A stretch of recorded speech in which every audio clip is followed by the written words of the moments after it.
Hi student, आज मैं आपको इंग्लिश के नेक्स्ट टॉपिक के रूप में प्रीपोजिशंस पढ़ाऊंगा। प्रीपोजिशंस क्या होती हैं, प्रीपोजिशंस का उपयोग किन किन जगहों पर होता है और मोस्टली कौन कौन सी प्रीपोजिशंस फेमस हैं। आपके कोर्स के हिसाब से यहाँ पर मैं 4 प्रकार की प्रीपोजिशन को मेंशन करूँगा। सबसे पहले मैं आपको बताऊंगा कि प्रीपोजिशंस होती क्या है। तो ध्यान से देखें, प्रीपोजिशंस वे शब्द हैं, प्रीपोजिशंस वे शब्द हैं जो किसी नाउन अथवा प्रोनाउन के पहले आते हैं। इनकी सबसे बड़ी विशेषता है कि ये प्रीपोजिशंस या तो किसी नाउन के या किसी प्रोनाउन के पहले आते हैं। ये उस नाउन तथा प्रोनाउन के किसी शब्द से संबंध बताते हैं। इनका मुख्य कार्य है कि ये किसी नाउन या फिर किसी प्रोनाउन से उसके संबंध को बताते हैं। जैसे कैसे, जैसे नंबर 1 पर है ऑन। नंबर 1 पर है ऑन। ध्यान से देखें, ऑन किसी वस्तु के ऊपर अथवा पर होने पर, अगर कोई वस्तु किसी चीज के ऊपर है या फिर उसके स्पर्श में उसके ऊपर स्थित है तब इसका प्रयोग करते हैं। जब एक वस्तु किसी वस्तु के ऊपर इस प्रकार हो, यानी कि कोई वस्तु किसी वस्तु के ऊपर इस प्रकार टच में हो कि दोनों की सतह स्पर्श होती हो, यानी कि उसकी सतह और उस वस्तु की जो सतह है वो एकदम टच में आती हो, तो ऑन का प्रयोग करते हैं। ऑन का प्रयोग ऊपर के अर्थ में जब वस्तुएं एक वस्तु के ऊपर टच में होती है ना तब करते हैं। जैसे एक एग्जाम्पल से समझते हैं, एक एग्जाम्पल से समझें। देखें, जैसे example number 1, the cup is on the table. एक कप टेबल के ऊपर है।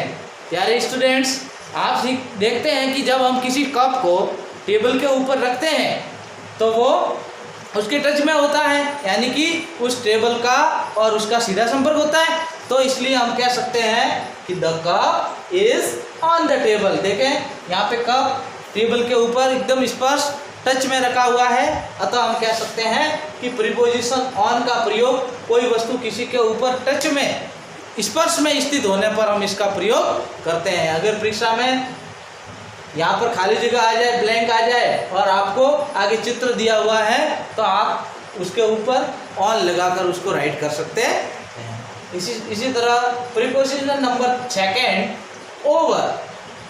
क्या है? ओवर।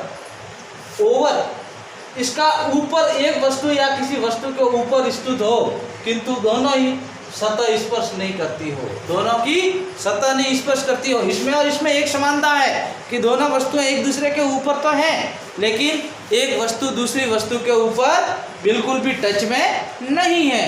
ऊपर के अर्थ में होता है किंतु एक वस्तु किसी वस्तु के ऊपर तो हो किंतु दोनों की सतह स्पर्श नहीं हो, यानी कि जैसे मेरे एक हाथ के ऊपर दूसरा हाथ तो है लेकिन ये टच में नहीं है।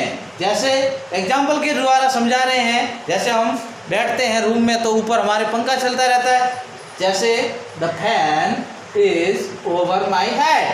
पंखा मेरे सर के ऊपर है, यानी मेरे सिर के ऊपर पंखा है, यानी कि पंखा मेरे ऊपर तो है लेकिन मेरे टच में नहीं है। इसलिए मैं कह सकता हूँ कि the fan is over my head. The fan is over my head, यानी कि ऊपर होते हुए भी टच में नहीं है।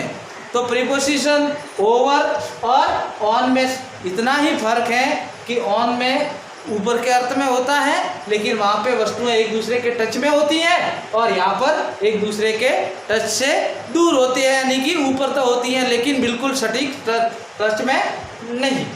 प्रीपोजिशन में मैं आगे बढ़ूँगा। प्रीपोजिशन नंबर 3 है इन का प्रयोग। इनका प्रयोग में के अर्थ में होता है, में या अंदर होने के अर्थ में, यानी कि कोई वस्तु किसी चीज के अंदर है तो इसका प्रयोग हम करते हैं। में अथवा अंदर होना, इन पहले से ही अंदर होने का भाव दर्शाता है। एक बात का हमेशा ध्यान रखें कि प्रीपोजिशन जो इन है वह कोई वस्तु किसी चीज के अंदर ऑलरेडी स्थित है तब उस कंडीशन में होता है।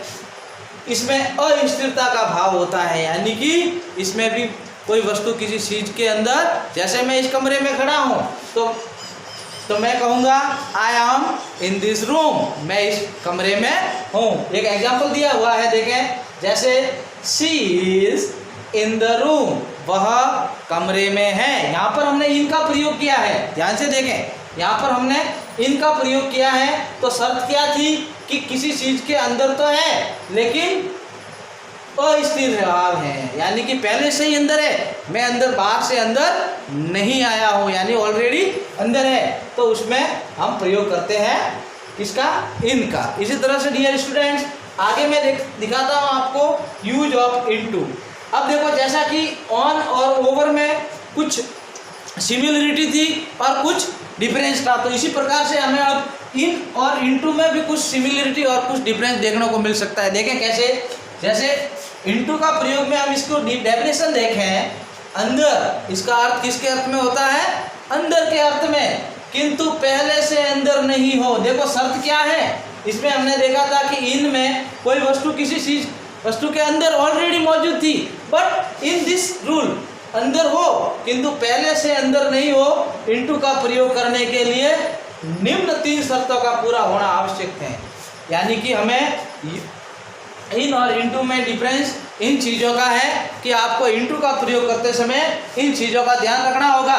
देखो उसमें नंबर 1 पॉइंट है, पहले से अंदर नहीं होना चाहिए, यानी कि आपकी जो वस्तु है किसी चीज़ के अंदर है, कोई व्यक्ति किसी जगह के अंदर है, तो वो पहले से स्थिर नहीं होना चाहिए, यानी कि वो व्यक्ति उसके अंदर या फिर वो वस्तु ऑलरेडी उसमें नहीं होनी चाहिए। नंबर 2 पॉइंट क्या कहता है, गति होनी चाहिए, यानी कि इसमें किसी वस्तु के अंदर जाती हुई गतिशील अवस्था में हो, यानी कि उसके अंदर क्या होना चाहिए, एक प्रोसेस होना चाहिए, यानी कि गतिशील यानी मूवमेंट होना चाहिए।